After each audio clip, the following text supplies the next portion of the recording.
So yesterday, the enumeration phase as part of SAR 2026 has come to an end. We have received 91.23% of the enumeration form which have been distributed. So from 3rd of November, we started the distribution of the enumeration form. Total number of electors in South Goa district as of now is 6,32,010.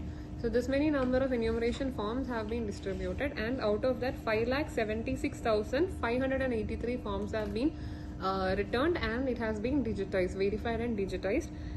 We have taken a meeting with the political parties to communicate to them how many number of absentee, shifted and death cases are there. We have officially given to them that list of ASDD cases also. Coming to the numbers of ASDD cases, we have 12,378 cases of dead voters in the list.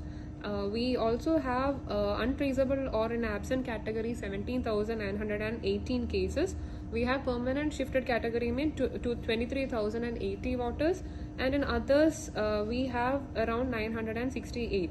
So total number of ASDD cases in South Goa district after the enumeration phase is coming to 55,427, which is making 8.77% of the total number of registered voters.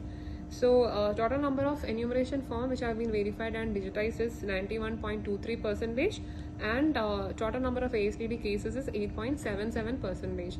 Now the draft roll will be published on 16th of December. Once the draft roll is published, anyone who is having a grievance can file a claim or an objection, and from 16th of December onwards till 16th of December onwards, 15th of Jan, we'll be taking the hearings based on the claims and objection, and to other people whom we are serving the notice, and after that we will be publishing the final roll.